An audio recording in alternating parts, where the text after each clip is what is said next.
Tonight, we bring you a story that has shaken officials, confused investigators, and left millions of Americans asking the same question: how did this happen without anyone knowing? Late Monday evening, a routine inspection inside a regional emergency operations center unexpectedly uncovered something no one was supposed to find.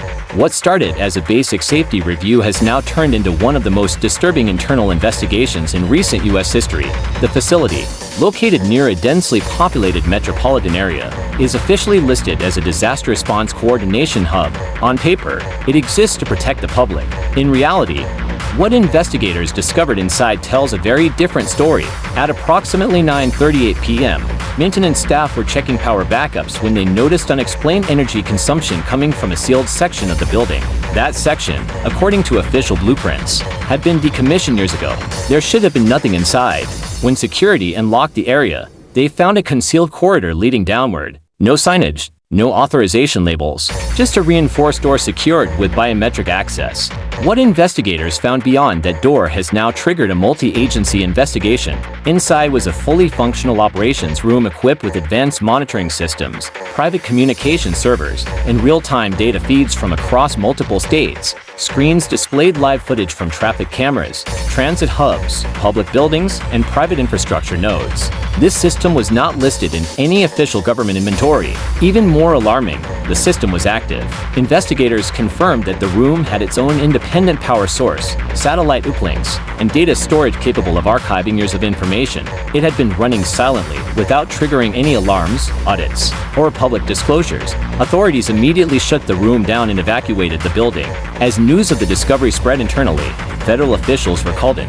By sunrise, the facility was under full lockdown. Initial forensic analysis suggests the operation began nearly 2 years ago. During that time, it quietly collected movement patterns, crowd behavior data, and location-based activity across several major cities. Officials stress that there is currently no evidence of criminal intent. However, the scale and secrecy of the operation have raised serious concerns about oversight and accountability. Investigators are now working to determine who authorized the project, who funded it, and who had access to the collected data. What makes this discovery especially troubling is how carefully it was hidden. The system did not hack into networks. Instead, it relied on legally contracted data streams combined in ways that were never publicly disclosed. Experts say this allowed the operation to exist in a gray zone, technically functional, but ethically questionable. Civil rights organizations reacted swiftly. Several advocacy groups issued statements demanding transparency, calling the discovery a violation of public trust and a wake-up call for digital privacy in America. One legal analyst stated that while no specific laws may have been broken, the lack of disclosure could still represent a serious breach of constitutional principles. As investigators dug deeper, they uncovered internal documents outlining objectives described as behavioral modeling and predictive response analysis. The language suggests the system was designed to study how populations move, gather, and react during normal conditions, not emergencies. This revelation has sparked widespread concern. Lawmakers from both parties have now called for emergency hearings. Questions are being raised about how many similar systems may exist nationwide and whether current oversight mechanisms are sufficient. Officials insist there is no immediate danger to the public. However, cybersecurity experts warn that the existence of such a system sets a troubling precedent. If a hidden operation of this scale could run unnoticed for years, what else might be operating without public awareness?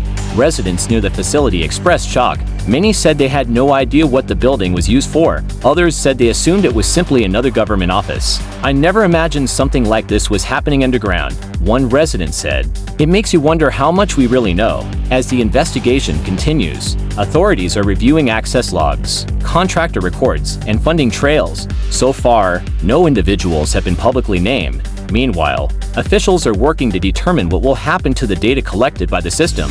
Some argue it should be permanently destroyed. Others say it may hold valuable insights for future emergency planning. This debate has only intensified public concern. Privacy experts warn that without strict boundaries, such systems could easily be misused. They stress the importance of transparency and consent in any form of large-scale data collection. Tonight, federal agencies have promised a full public report within the coming weeks. That report is expected to outline how the system was created, why it was hidden, and what steps will be taken to prevent similar situations in the future. Until then, Americans are left with unanswered questions. Who is watching? Who approved it? And how many other systems are operating quietly beyond public view? As this story develops, America Update Hub will continue to bring you verified updates, expert analysis, and official statements as they become available.